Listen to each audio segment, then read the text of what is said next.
Welcome to Ask for Candy, where we talk about healing, self-care, love, sex, relationships, and what it takes to be amazing on the daily. I almost came in hot. I was like, welcome to Ask for Candy. I'm excited, Brian. It's all right. You can be excited. What's that? It's all right. You can be excited. Oh, good. Oh, good. Because I was ready at the top. So who I am is Candice Harper, lovecoach.com. My purpose with this podcast is to create healthy romantic relationships all around the world through self-love, soul connections, and sweetness. And before we get to that, we're here with our production partner, Solivity Magazine, and my Brian, part of Solivity. Hi, how are you, Brian? Hi, it's been so long since we talked. Y'all can already know what this is gonna be a good show tonight. It's going to be a good show. It's going to be a fun show. My Brian is the editor-in-chief of Solivity Magazine, which is a fantastic magazine. It's all about wellness and just ways to live life better, right, honey? Passion, purpose, living. Passion, purpose, living. Right. And you can check it out at solivity.com. And we are live every Wednesday at 7 p.m. Eastern here on the Facebook, the social media, a lot of different outlets. Whenever you can join us, we love it. We love it when you comment and talk back to us. And don't forget to subscribe to the audio broadcast of Ask for Candy on Anchor, iTunes, Spotify, iHeartRadio, or wherever you normally download your podcasts. And lastly, you can email us, askforcandypodcast@gmail.com, to leave your comments, your questions, whatever you're thinking about. Sometimes I try to be thought-provoking. I don't know. I don't know how you feel about that, Brian. I feel like it's good to make people think about things, or entertain them, make them laugh, make them cry, make them want to interact, right? Yeah, absolutely. Absolutely. We try to engage. And so, if you feel engaged and you feel compelled, you can email us and, talk about what you're feeling within your engagement. So for those of you who've been listening, for almost 9 years, I've been a relationship coach and a workshop facilitator. And now you can go to mywellbeing.com to work with me one-on-one. I'm also a professional matchmaker with Luma Matchmaking Service that brings high-end singles together to find their perfect love. And this is me just living into my purpose. Those of y'all who watch, the purpose of loving myself unconditionally and inspiring others to do the same, using their romantic lives as a portal, an inspiration, a catalyst to their highest possible self. That's what we're here for, people. We are here to generate and create and, be unconditional about life, unconditional about love.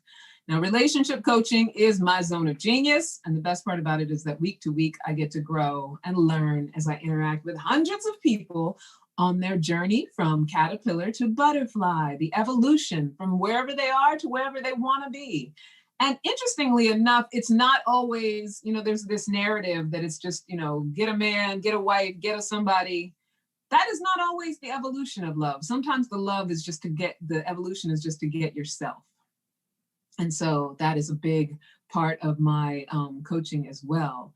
But most importantly, of all that I get to do, I get to be part of what supports healthy beginnings and sustainably healthy relationships and healthy self-relationships. I get to be the cause of self-love, soul connections, and sweetness. And that is why we are here. And so today, my Brian, we're going to talk about ways to enjoy praise. All right. I want to ask you a question, though. Are you somebody who's good at taking compliments? Are you comfortable with compliments? I am a reformed praise denier.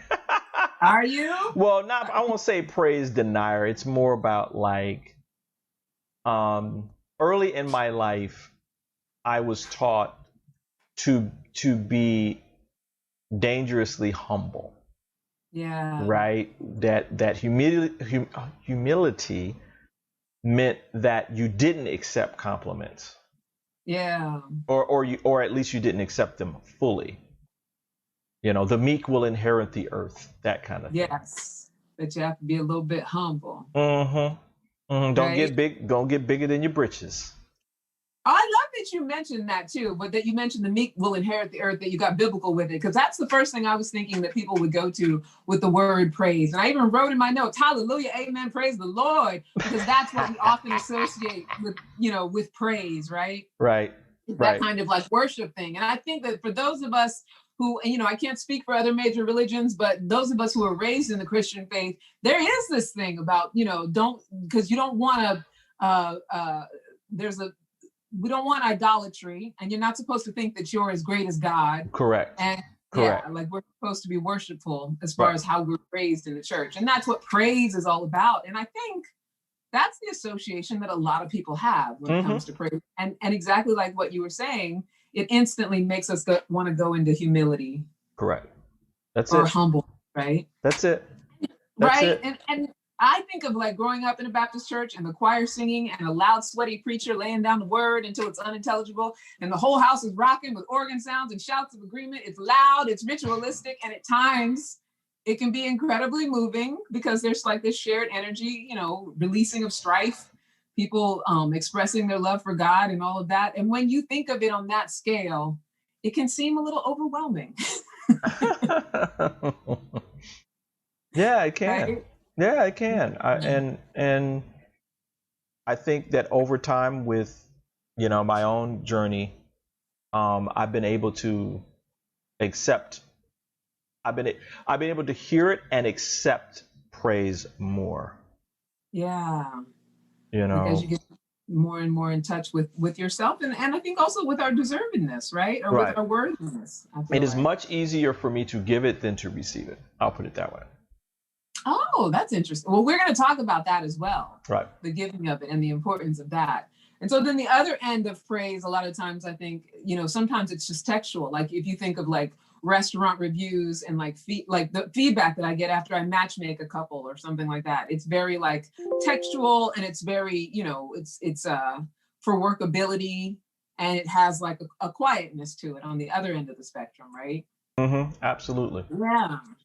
But the thing about praise, it can also, and most importantly, I believe, be a simple exchange between two people that makes the difference between whether or not they will be able to connect with each other in a moment. And it has a lot of value as far as intimate connection, right? And if you've been listening, you know that I always say that every good relationship is just a series of moments that worked out well, way more often than not. Right? Mm, Right?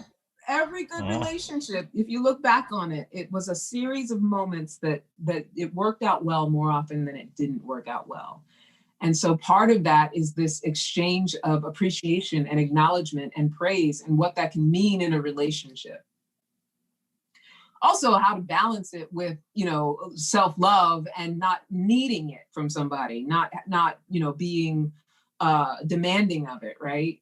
Like being able to have it be an actual loving exchange. And it's one of those things that when you offer praise generously and authentically, it can mean the difference between loving to be around someone or avoiding them like the plague. Like, praise, if it's done in a way that's real and generous, like you can cause a lot of connection with somebody.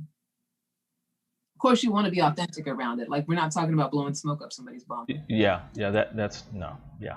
Yeah. But how we receive praise speaks volumes about how we feel about ourselves and others, right? And while I believe it's very important that we never take things personally, even whether it's positive or negative, I feel like, what is given to us as far as positive or negative feedback, we can choose what is usable and what is not. But we don't have to let what other people think of us define us, but we can still allow and accept when they appreciate us and value in that person what they're seeing in us. And I know that sounds like such a crazy like paradigm wrapped in an enigma, but we're going to talk about how that's possible and how you can recognize things in another person based on what they how they perceive you, right? Yeah. So, like I said, while it's very important that we don't take anything personally, it's equally important that we are loving enough to express compassion with each other, especially to those who want to express compassion to us. And even when it's micro compassion, like someone's like, oh, that dress is really cute on you, a simple thank you is an exchange of a very sweet human energy. So, enjoying praise when we receive it is a very compassionate way to express ourselves. It's also highly connective, which is why it's important to learn how to do it. Right? And Mm. some of you might be out there saying, I know how to accept praise. I know I'm fine. I know I'm this. I know I'm that. But let's deep dive into it, because how do we know when we're not actually accepting praise? And I'm gonna identify that right now so that we can get real clear. And if it resonates with you, great. If it doesn't, that's okay as well. And so, it can be challenging, right, to know whether someone's words and actions are motivated by genuine admiration or an ulterior motive, which is why their motives are none of our business. Like we sometimes deny praise because we think, oh, it's because they want something from us. Or and speaking, right? Yeah. Speaking romantically, especially, I think a lot of times we mistrust people that compliment us because we either write them off as wanting sex from us or, wanting money from us, things like that. And so because we're often suspicious, or maybe perhaps because we live in such a complaining culture, that's more apt to point out the flaws than the strengths, we often respond to praise like these following ways, right? So number one, we often say thank you, but then we invalidate the other person's opinion. right? So for example, like someone comes up to you and you did a really great job with that speech. And then the response is something like, oh, thank you. I hate the sound of my voice.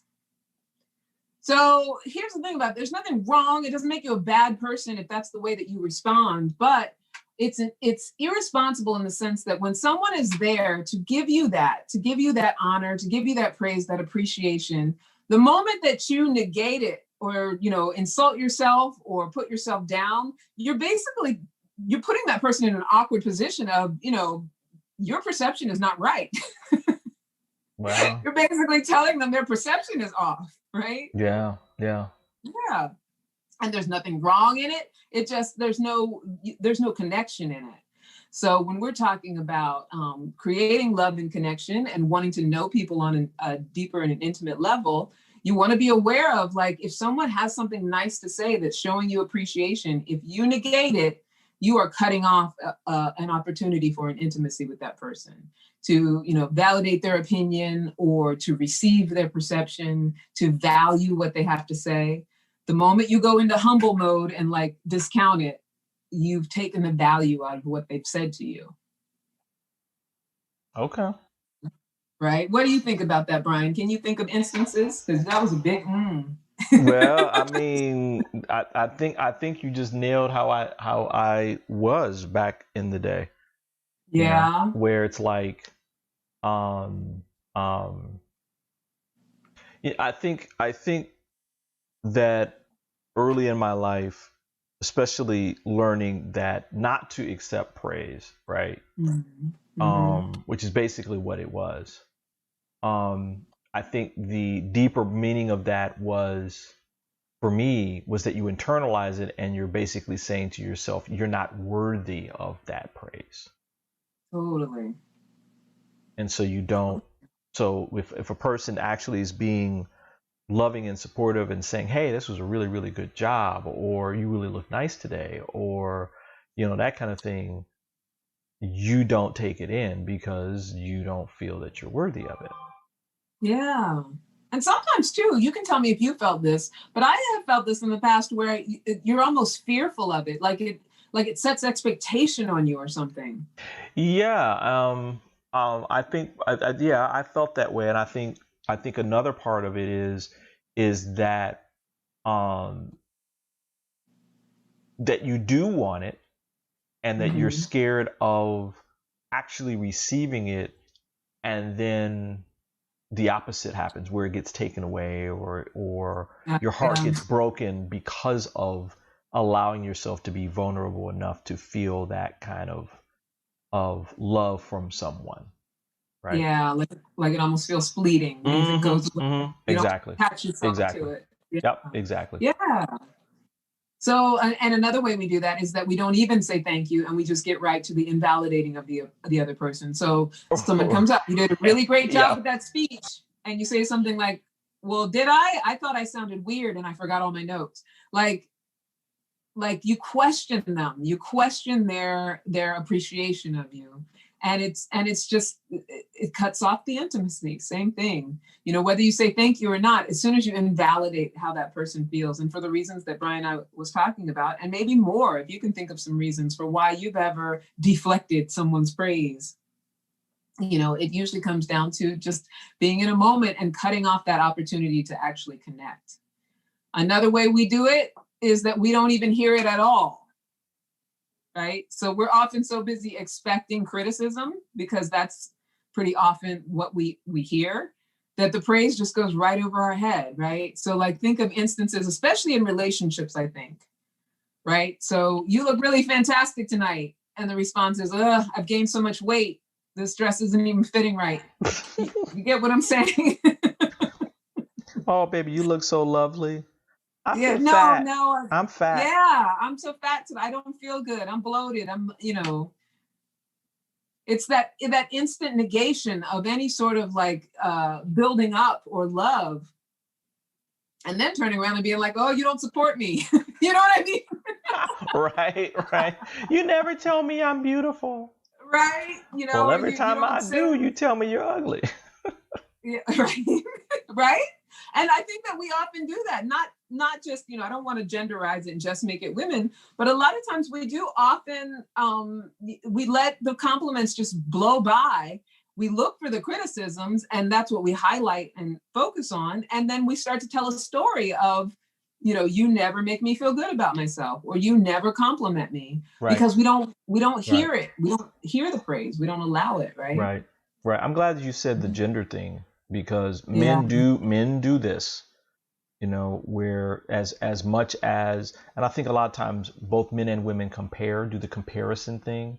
Well, I'm okay, but I'm not as this as that person, right? Yeah. And then that just negates it too, but men do it all the time. Well, I'm all right, but this dude makes more money, or this guy has a bigger house, or he's got all the friends, I mean, we do it a lot. Yeah. And it's just different ways, different methods. We all have our different methods for invalidating praise and not being able to recognize it or take it in. But it's definitely a human activity, right? Not a genderized activity. Another way that we deflect praise and that we don't accept it is that we meet it with total mistrust and questioning of the motives of it. Right. So we go back to, you look really fantastic tonight. You're just saying that because you're hoping you're going to get some later. Is the response to, you look fantastic tonight. So, we want to be present to like those kinds of conversations in relationship with someone. Right. That kind of like always accusing you of having an ulterior motive. And one thing I have to say, that's definitely something that is conditioned into us, I feel like, and learned into us, because I can remember, for as long as I can remember, and I don't know which came first with my parents, but, and I love and adore my parents, but they definitely have that kind of ulterior motive mentality, where they think that if as kids, if we did something, it's because we wanted something. Do you know what I mean? And a lot of times they were right. They were right, but it definitely set up this sort of conditioning of, anything you do that's nice is questioned, because it's like, oh, what are you up to? Right. What are you trying to get? What is it you really want?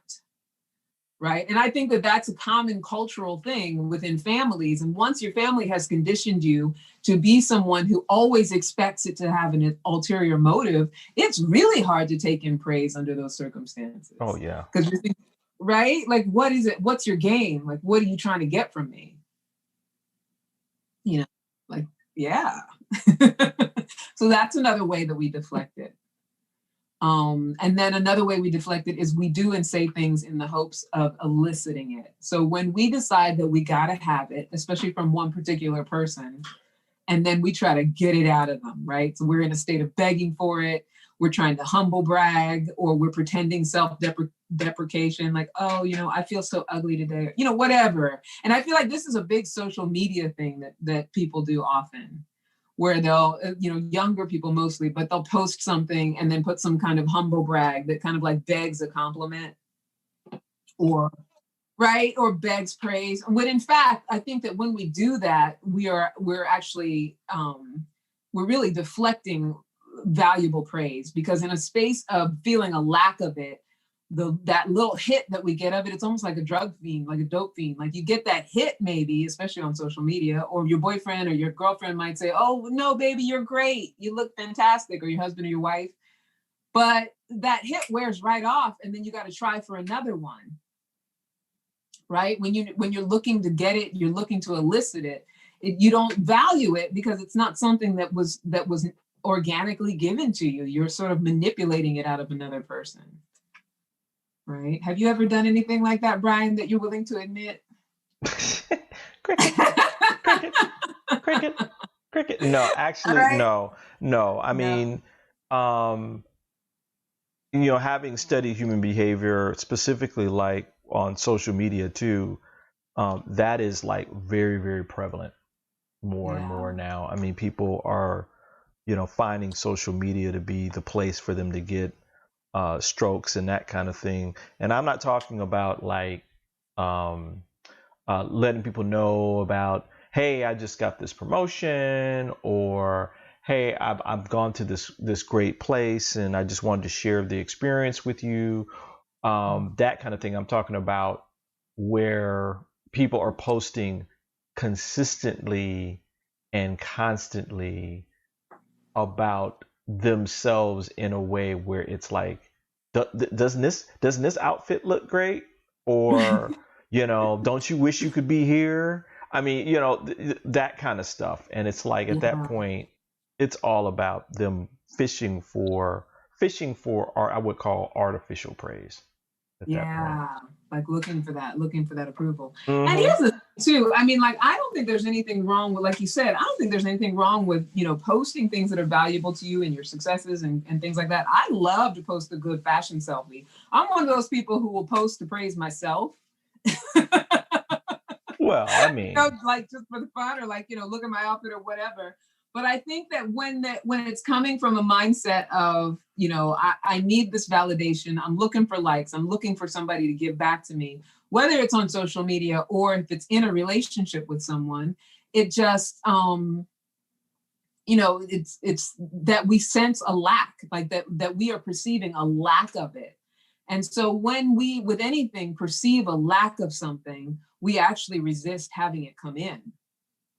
Right? It's like a poverty mm-hmm, mentality around it. It's like mm-hmm, yeah. So and it's that focus on the lack of it that is the resistance itself. yeah, You know? yeah. I Yeah. see yeah, that's powerful. Yeah. That's So that's powerful. the thing. Not that Mm-hmm. you can't not that you can't be trying to be cute on social media and stuff like that, but if it's for the sake of getting some sort of validation, getting someone to give you what trying to elicit a response out of someone, then that's where you want to look at, is this really connective, or is this me just trying to feed like a dope habit, right? The dope of praise. So yeah, I mean, those are 5 ways. I don't know if you think of any, Brian, or anybody who's out there listening or watching, if you want to comment of another way that we deflect praise, because I think that especially in our culture, we have a lot of methods for how we keep ourselves from being connected and intimate, and definitely a lot of methods for how we cut praise off. But those are 5 that I thought of. So let's talk about the ways to enjoy praise. But do you think, Brian, we should have a commercial before we get into all the ways to enjoy praise? Yeah, let's do a little commercial break. Yeah, we'll do a We're little we're commercial. we're gonna we're gonna tell people about what's coming up on December 12th, actually. Oh yeah, that's going to be exciting. All So, right, well, I guess we'll be right back. we'll be right back. Are you ready? Are you ready? Are you ready to become your best self now? I mean, like right now. If you're ready to become your best self, then why don't you join me and Solivity Magazine as we present the New Year, New You celebration along with our very special partner, Beyond Words Publishing. It's going to be Saturday, December 12th, starting at 1 p.m. Now, guys, the best part is you'll be able to watch all of this and enjoy it all from the comfort of your own home.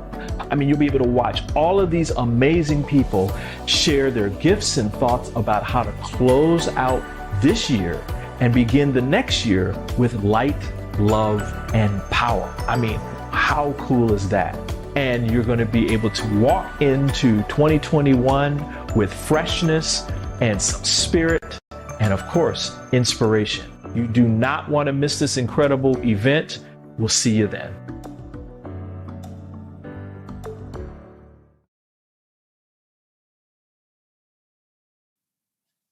Right. So I was just looking through, as we were showing New Year, New You that's coming up, and I was looking through all the pictures. We have some amazing looking people in our lineup, don't we? Like, Ooh, it's gonna be and so pretty, good. It's gonna right? be It's gonna so be so good. Oh good. my I'm so gosh. excited for that. Oh That's my gonna be fun. gosh. New Year, New You. Why not? 2020 was a rough one. It's time to move into Mm-hmm. Mm-hmm. right. Oh, I hear Minnie in the background. Minnie Yeah, the she wants cat. to Hi, be on. Minnie. She wants to be on the show. She's making an appearance. And All right. All right, so let's talk about all the ways to enjoy praise, right? As it brings us closer together. So number 1, The number one way, and I think this is the most important way. Well, actually, this is the second most important way, but I put it number one because I think it's a great segue into this conversation. Look for reasons to give it to others in a way that is authentic to who you are. So this is about, when we give praise, right? The offering of genuine praise is valuable because what it's saying to that person is that I'm seeing beyond any flaws. I'm appreciating what I perceive as valuable about you. I'm honoring your humanity. I'm being compassionate with you. And some people like to lavish praise, and some like to quietly give a gift of gratitude. However you choose to do it, that's authentically you, choose to do it. Right? Criticism is a dime a dozen. It's so easy for people to find that. But when we're willing to, and it's vulnerable, right? It's vulnerable to honor what we admire in another person. And when we're speaking in terms of romantic relationships, the value of authentically letting someone know what we admire about them, it's important in the beginning, and it's important when you're years into it. Right? Not that you have to be doing it 24/7 by any stretch of the imagination, because that wouldn't be authentic. But when we feel compelled to notice something about someone that we find admiration in, it is very valuable, not only for our perception of them, but their perception of us, to be communicative about their greatness. It doesn't cost anything. It doesn't take anything away from us to recognize it. It's very easy to recognize all the things that we can find wrong with someone that we're with, especially after we've been with them for years. But, even in the breaking up of a relationship, there is value in being able to recognize what is good about that person and being willing to express compassion and be authentic about what is good about that person and give them a little praise in your own little way. Yeah. I like that. You like that one? Mm-hmm. I like that a lot. Do you have anything with that one? I definitely have some stuff with that one and why I even chose that one. No comment. Because I know for myself, especially in romantic relationships, in my younger years and in my less grown personal growth years, and before I got into a conversation of being responsible for who I am in relationships, I always thought that sort of thing was like a bargaining chip. Like you had to hold back the good things, the compliments, especially with men. There's like this underlying sort of thinking that women aren't supposed to give men compliments, or that you're not supposed to be too, and there is a difference between fawning over somebody. Yeah. Right. And actually, as you're building a relationship or getting to know someone, just being willing to praise and appreciate the good things that you authentically see about them. Yeah, and I mean, there's I don't want to say it's a delicate balance, because that's not it. It's more about like being authentic. Yes. And if you feel as though this person has a nice smile, or they're wearing something nice, or they just had something cool happen in their life, and you want to like validate that, because you also think it's really cool, feel free. I mean, do that. Or even if you think that they're good at something. Yeah, absolutely. All that. Right. Or if they've done something nice for you. I think it's very important to acknowledge when someone has done something nice for you. Thank you goes a long way. Yes. A really good thank you, really appreciate that. I think where you're getting at though is, again, if you're finding yourself doing it because you yourself want to make sure that you feel good about how you're, like, how am I putting this? I'm losing it. That you're doing it because you think if you don't do it, something's going to happen. I'll put it that way. Like something bad's going to happen. Or you think that you're going to, praise and compliment them enough that they're going to like you. Yes, there you go. There you go. Right? Yep. Or that you're going to be able to keep them around based on it. Like that is not a connective approach to it. It's just the willingness to be real with what it is that you perceive. And it's not something that you have to manipulate. You don't have to hold it back if you have something nice to say. And often too, I think we're also conditioned to always be in sort of like a punishment mode, or like, making the people that are close to us have to pay a price in order to get, love, affection, admiration, praise, compassion, that there's certain hoops that they got to jump through in order to get those things. And I think that there's a manipulation and a danger in that is toxic to the intimacy of a relationship. So if you feel compelled, give it to a person that you're in relationship with in an authentic way. Don't deny those impulses to just be authentically admiring or praising of someone that you care about. Right? And it sounds so rudimentary, but people don't do it. No, they don't. I know from like matchmaking and relationship coaching, like some of the things people say to me about, how they hold back and the way that they hold back their niceness, their sweetness, their praise and affection in the hopes of luring that person into, I guess, wanting it so badly that they're begging for it, or making that person, I don't know, like in the hopes that they're going to chase them for it.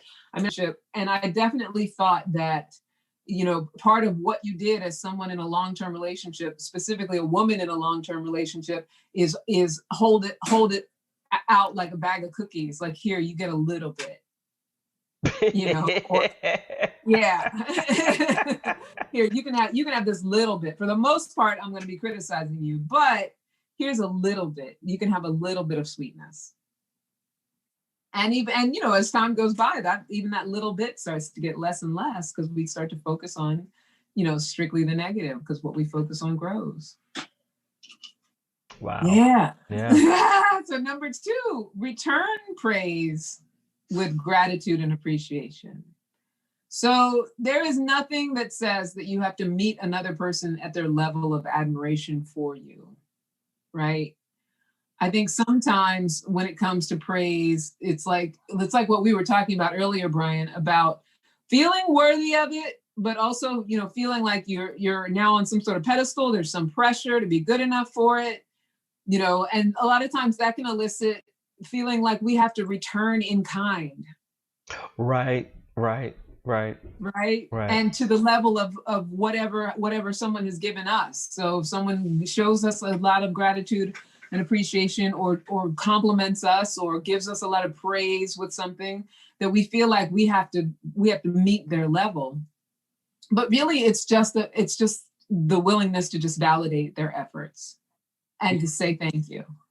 Do you think with this one too, when the other person, when you yourself who's the receiver and you're feeling as though you have to reciprocate at the same, what you perceive as the same level or greater, that in of itself can be an issue, because let's say you're in a love relationship for a long time, and your person that you're with surprises you with a vacation, right? Yeah. As a hey, you just got this promotion, as a way of celebrating what you've done. We're going to go away, right? Yeah. And then now you're feeling as though, well, dang, I can't afford to take us nowhere, but I got, Yeah. I mean, I definitely think that putting that pressure on yourself, that because someone has shown you, especially a high level of gratitude and appreciation, that you have to meet them at that level. I think that's a story of lack. That is how we sabotage the intimacy, because we're going into this thing where it's like, our worthiness stuff starts to come up. So if I don't meet your praise with, something equal, am I really worthy of what you're giving me? And yeah, it's like you said, it's toxic. It's toxic to the exchange of intimacy that can happen when we're just willing to really appreciate the whatever it is for whatever it is, the praise for whatever it is, and just say thank you to it. And being open to it and allowing of it, not feeling like we have to match it. It put a lot of pressure on ourselves, feeling like we have to, because it becomes kind of like a competition, right? Like a competition in relationships. You feel like we have to match everything. It's not about matching. No. It's about, right? It's about the exchange. It's about submission and allowance. It's about, I see that you're coming at me in a way that feels appreciative and it feels admiring. And, what I'm going to make that mean is that it's a good thing. And I'm just going to validate how you feel. Right? I'm going to go along for your ride of my greatness. Yeah. I mean, again, that's one of the hardest things to do, right? Is to allow yourself to become that vulnerable, right? Yeah. Where you're able to receive it in a way that validates the spark within you. Yeah. You are worthy, that you were born with a birthright of worthiness, right? I almost feel like for a lot of us, it feels more scary to do that than to just believe in the unworthiness and be in a fight with someone. Oh yeah. Because you know what I mean? You don't got to grow. You don't have to do anything. Right? You know what to expect.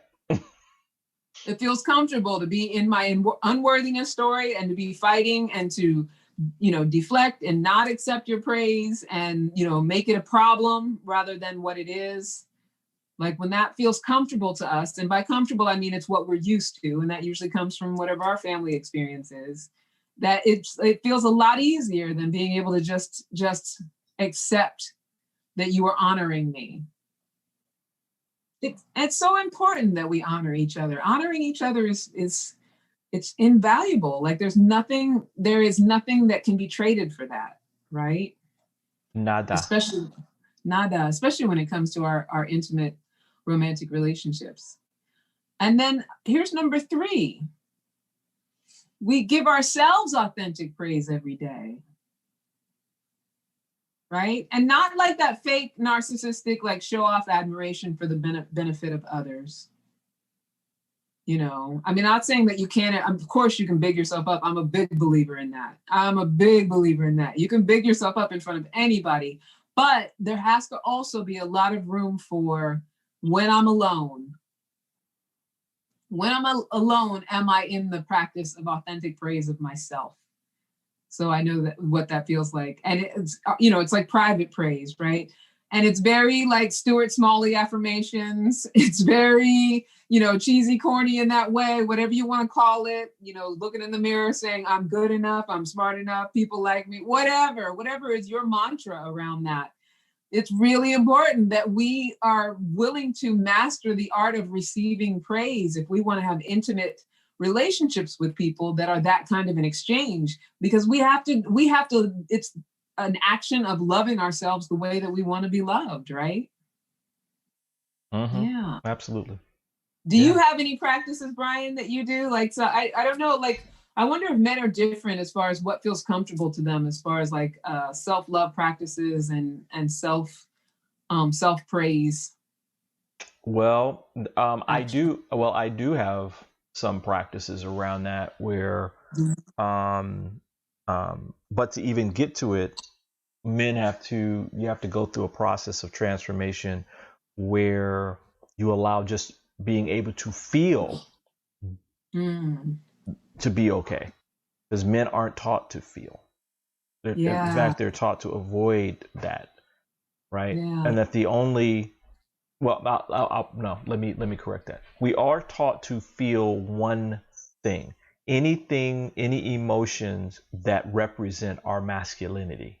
So anger, aggression, stubbornness, those kinds of things are okay because men are supposed to be that way. But when it comes to like doing things in terms of self-love and self-care and that kind of thing, we aren't taught that. So that's number 1. So number 2 would be, for me, once that is there, waking up and doing my meditation every morning is a way for me to give to myself, and to actually through that give thanks and gratitude for the things that I have achieved. And me just being here as a human being, as a spiritual being living a human existence, right? Yeah. And so, Yeah. that's it in a No, I love nutshell. that. I love that. So you treat your spiritual practice as the self-love practice. Correct. Oh, I love And there's other things that come from that because I'm led to do something else. But it's very important to me that I connect with my heart in that way, because that's where all that lives anyway. And then I give myself a break sometimes, like, hey, even if things didn't go as the way that I would want it, there's still goodness in there, and I can be happy about that. Yeah.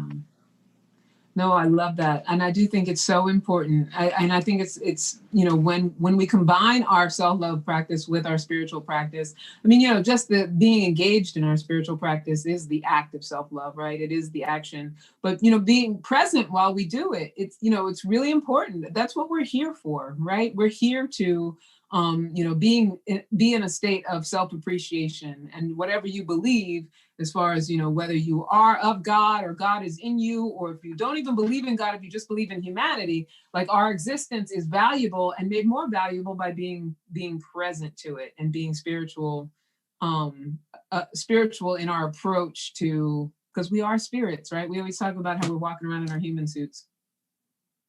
Right. But for me, a big thing that I like to do is, even mechanical things. I don't as much as I used to, because now it's much more automatic. But, writing "I am enough" on your mirror, praise in the mirror. I think mirror praise is a big thing. Like, I think that it is so valuable. It feels silly if you don't do it and people make fun of it.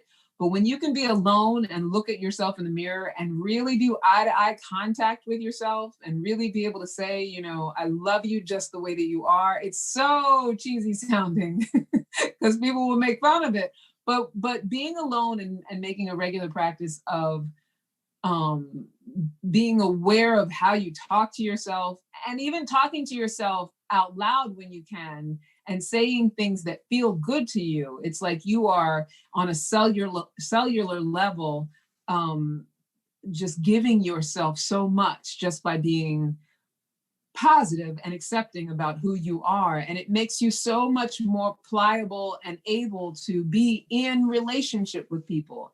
Doesn't necessarily have to be romantic relationship, but when it comes to just people you work with or people that you talk to every day, your family members, whoever, it makes it so much easier to flex in those relationships and roll with those relationships, because what you cause over time is just a self-comfort, right? Like, I get more and more comfortable with who I am and how I am. And that doesn't have to wait until you're of a certain age. I do think that with age often comes, that sort of, I don't care about what people think, but you can start that kind of practice pretty young, where it's an understanding between the difference between narcissism and actually really praising myself in a way that shows that I know that I'm valuable, right?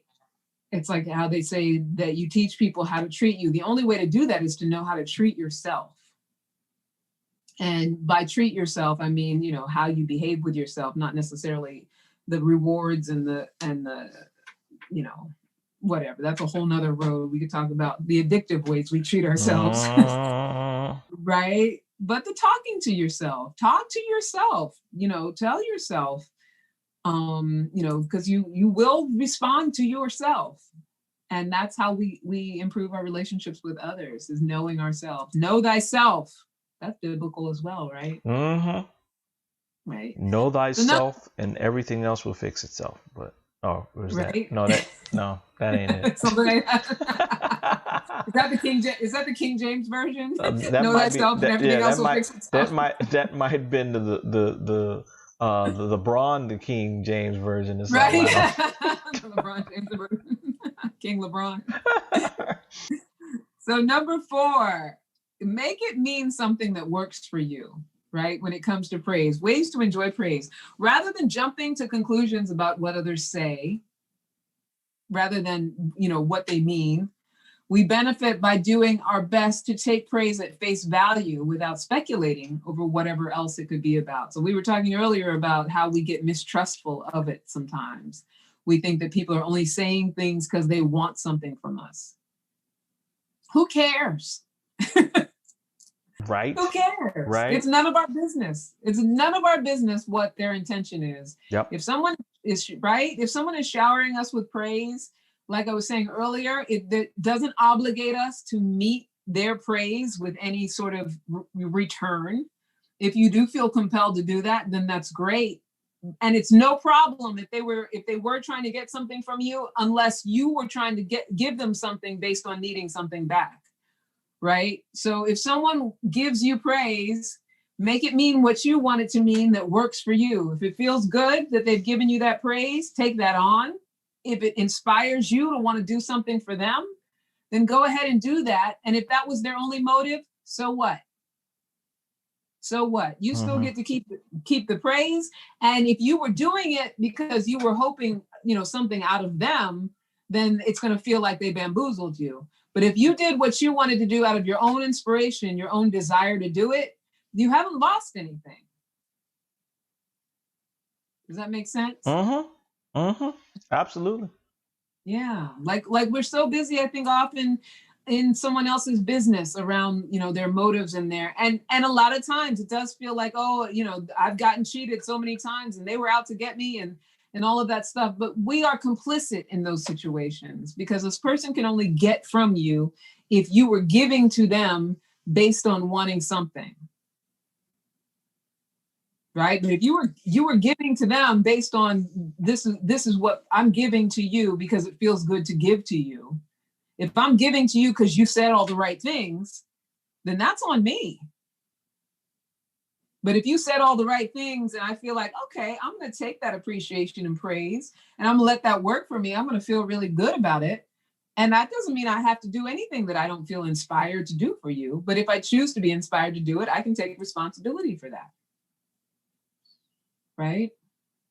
That can be a hard one because I feel like a lot of people have a story out there that, somebody came in their life and did them wrong because they led them down the road and said all the right things and then got something from them. But I think that when we have that narrative, we disempower ourselves, right? Because then we start to walk around feeling like people can't be trusted. And then that's what we create in our lives. Like, we attract what can't be trusted. And that's how we frame our interactions with people. Oh, they have a motive that, they're trying to get something from me. And, yeah, it's a vicious cycle that we can allow ourselves to be in. What do you think about that, Brian? You have any examples? I ain't getting in that one. I will stop asking you. No. I mean, Minnie says she has something. Minnie, what you got? You got one, Minnie? What else I see there? No, I think you're spot on. I mean, this is a good one too. Because I think, we live in a culture where people are always so worried about somebody being out to get them or take from them. Yeah. Well, I mean, that's our society, specifically Western culture, when you're talking about capitalism, right? The survival of the fittest, the competition, the keeping up with the Joneses, the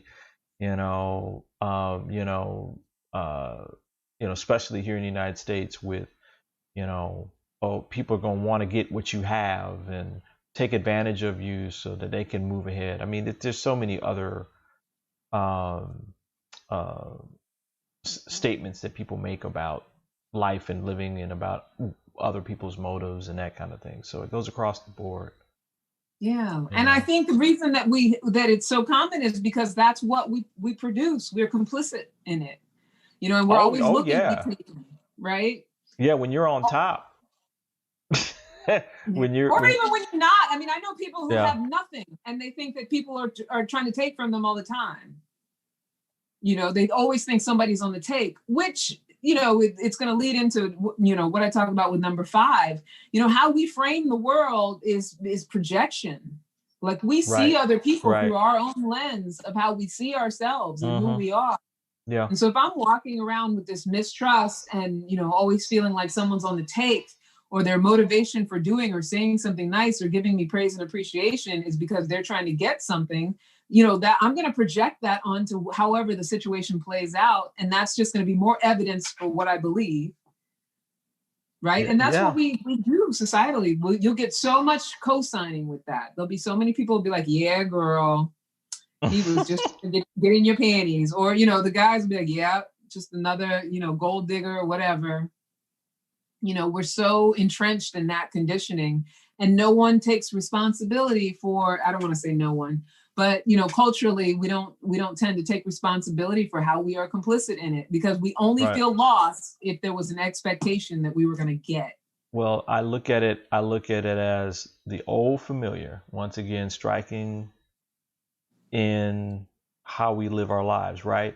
It is quote unquote much easier to just live in the mediocrity of, well, that's just the way life is, right? Even though we may want something different, excuse me, and we know what to expect.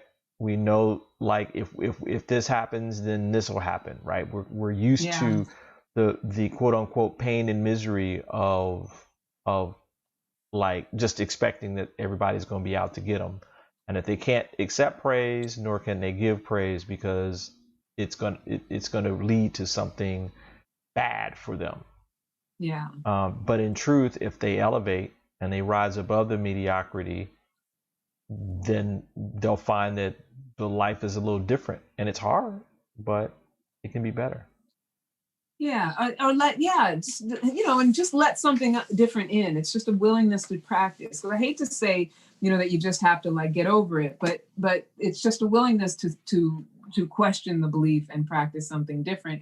And it leads right into the last one, which is having praise be a way to see into other people. So when someone is giving us praise, like I mentioned earlier about how we tend to perceive people and perceive them through our lens. And so if we're giving praise or appreciation, or even when we're giving criticism, we're giving it from a place of seeing someone as ourselves and thinking that people do what we would do. So you can always tell a person's character by what they think other people will do, or how they criticize other people, or how they praise other people. And so another way to enjoy praise is when someone is giving it to you, be real connected, be real, like eye to eye, like locked into it, because you will see so much about a person when they're praising you, and where they're coming from, how they're speaking to you, how they present, how they express. It says so much more about them, whether they're saying something positive or negative to you. When we speak, it says way more about us than it says about whoever we're speaking to. Yes. And so, right. And one of my favorite mentors, she always says, when we spot it, we got it. So when someone spots something in you, it's because they recognize it in themselves. And so if someone is giving you praise, listen to them, take that in, because they are speaking from, what is their framing of human beings, because we only can do it from our own perception, right? We can only see people the way that we see ourselves, or the way, we only see people as capable of what we're capable of doing.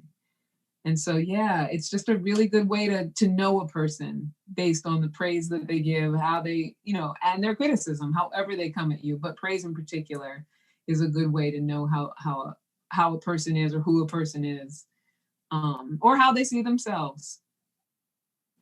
Yeah. Wow. It does the work. If you listen to praise, it does the work of allowing you to see into others. So let's wrap it up. Woo. We're this is ready good. to wrap it up. This is so good. Yeah.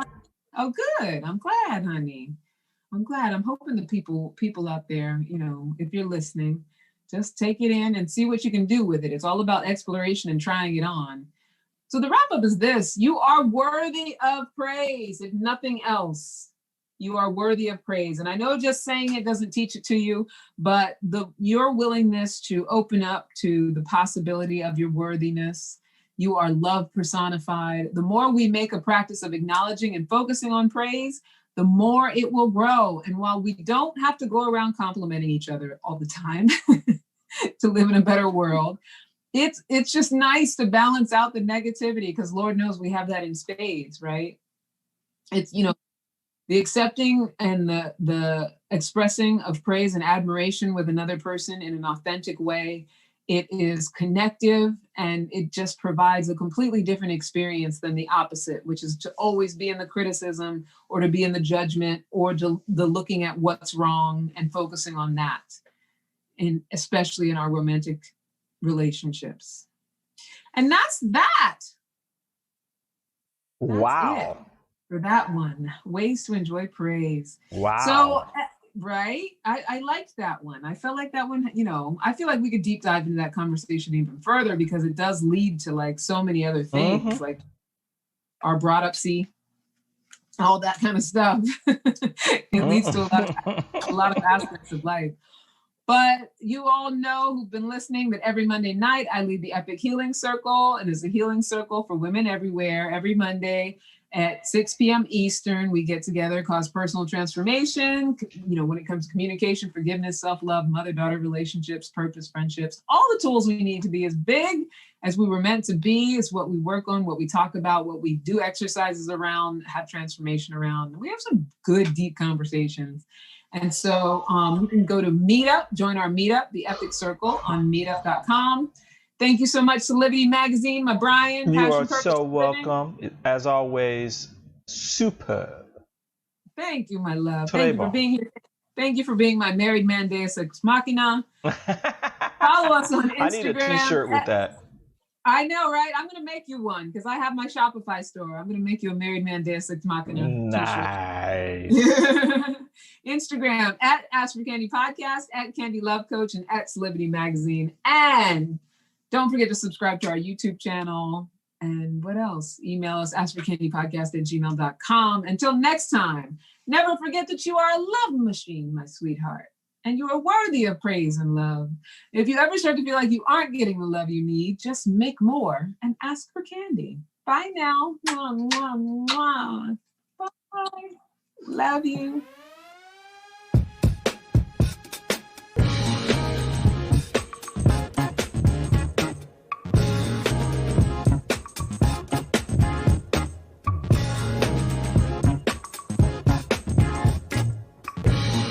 Watch Ask for Candy with Candice Harper every Wednesday at 7 p.m. Solidity Magazine brings you the best in inspiration on Solidity TV. Check out our new shows.